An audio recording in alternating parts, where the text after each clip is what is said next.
Čaute, tu je Tým Slovak Barbel a dneska si preberieme techniku drepu. Drep je autoregulovaný prirodzený ľudský pohyb využívaný v každodennom živote, ako napríklad pri vstávaní a sadaní si na stoličku. Pri silovom drepe sa však uplatňujú princípy matematiky, fyziky a biomechaniky. Sila rovná sa váha krát akcelerácia, teda drep je dynamicko-silový pohyb. Veľký drep častokrát nie je čisto výsledkom tréningu a programovania, skôr sa uplatňuje genetická predispozícia a dokonalá technika. Genetická predispozícia úzko súvisí s antropometrickými hodnotami. Antropometria je odbor ľudskej anatómie, zaoberajúci sa jednotlivými časťami tela a ich porovnávaním. To v praxi znamená, že človek s kratšou stehnovou kosťou bude mať biomechanickú výhodu nad človekom s dlhšou. A prečo? Pretože sa skracuje rozsah pohybu drepu a tým sa znižuje rameno síly. Na tomto obrázku môžete vidieť spodnú fázu drepu, kde si bližšie rozoberieme fyzikálnu veličinu moment síly. Moment síly vyjadruje mieru otáčavého účinku síly k určitému bodu alebo priamke. Pre naše účely je to však veľmi ľahko aplikovateľné. Na obrázku môžete vidieť šedý bod, ktorý reprezentuje tyč, a červenú čiaru, ktorá reprezentuje os tyče a taktiež pôsobenie gravitácie. Nasledujúce dva body reprezentujú bedrový a kolenný kĺb. Bedrový kĺb sa nachádza za tyčou a kolenný sa nachádza pred tyčou.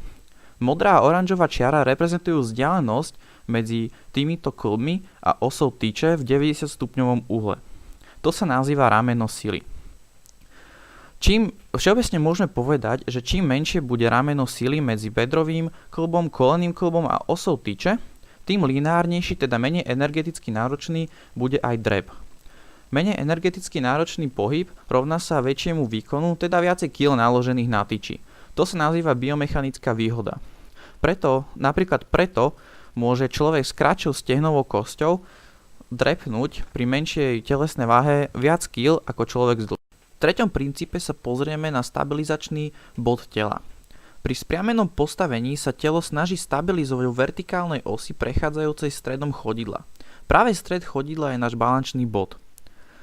Skúste sa postaviť do spriameného stoja a zdvihnite pravú ruku. Cítite, ako sa váha prenáša na pravej nohe na špičku a na ľavej na pätu? To preto, že sa vaše telo snaží stabilizovať okolo vlastnej osy. Čo to ale znamená pre naše účely? Udržiavanie tyče práve v tejto pozícii je veľmi kľúčové. Akékoľvek vychýlenie alebo destabilizácia vedie k sťažení daného pohybu. Poprvé to uberá na výkone, pohyb sa stáva oveľa menej efektívnym a omnoho ťažším, a po druhé to znamená, že môže privodiť zranenia. Ďalej si povieme niečo o pozícii kolien a rozsahu pohybu. Všeobecne sa preferuje vytlačať kolena do strany, a to hneď z niekoľkých dôvodov. Prvým je redukcia abnormálneho stresu na kolena. Pri vytlačaní kolien smerom dopredu kolena prudko prechádzajú za špičku chodidla, čím vytvárame zbytočné rameno sily a tým aj zbytočný pohyb, ktorý len mrhá energiou. Druhým dôvodom je, že vytlačanie kolien smerom dopredu taktiež podnecuje zápal šľach. Vytlačanie kolien do strán opticky skracuje rameno sily medzi kolenom a tyčou a prenáša váhu na silnejšie posteriorné svalstvo. Konkrétne tým myslíme pánvu, hamstringy a svaly chrbta. Prečo opticky?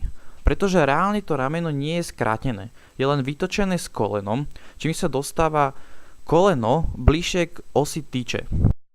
Na obrázku môžete vidieť práve optické skrátenie. Panáčik napravo má kolena vysunuté smerom dopredu, pričom panáčik naľavo ich má vytočené do stran.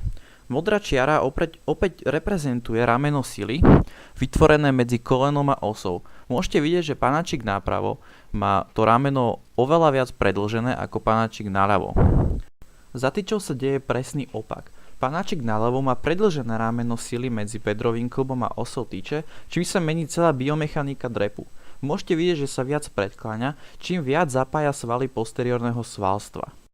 Pričom panáčik napravo sa viac spolieha na silu kvadricepsov. Úchop je najmä individuálny, ovplyvnený mobilitou ramien jednotlivca. Všeobecne sa však preferuje úzky úchop nad širokým, a to kvôli začleneniu a spevneniu svalstva horného chrbta, čo vytvorí lepšiu základňu pre tyč. Najdôležitejšie je však uvedomiť si, že váha má byť sústredená výhradne na svaloch horného chrbta, nie v rozpoložení zápestia a svalov horného chrbta. Zápestie by malo smerovať rovno, s lakťami smerujúcimi priamo nadol. Ak sa tomu nestane, môže dojsť k iritácii nervov alebo šliach. Teraz si povieme niečo o pozíciách tyče. Poznáme dve základné pozície, pozíciu high bar a pozíciu low bar. Pozíciu high bar môžeme definovať ako základnú pozíciu, ktorú robí každý, teda každý, kto drepuje. Pozične sa tyč nachádza na horných trapezových vláknach. Medzi jej výhody by som uviedol spriamenejšiu pozíciu tela, väčšie využitie kvadricepsového svalu a menší stres na chrbát. Pozícia high bar je však biomechanicky nevýhodnejšia, pretože kolená cestujú ďaleko pred stabilizačnú vertikálu, čím sa redukuje vplyv posteriorného svalstva. Laicky povedané, hlavným kĺbom, ktorý vykonáva všetku prácu pri pozícii high bar, je kolenný kĺb.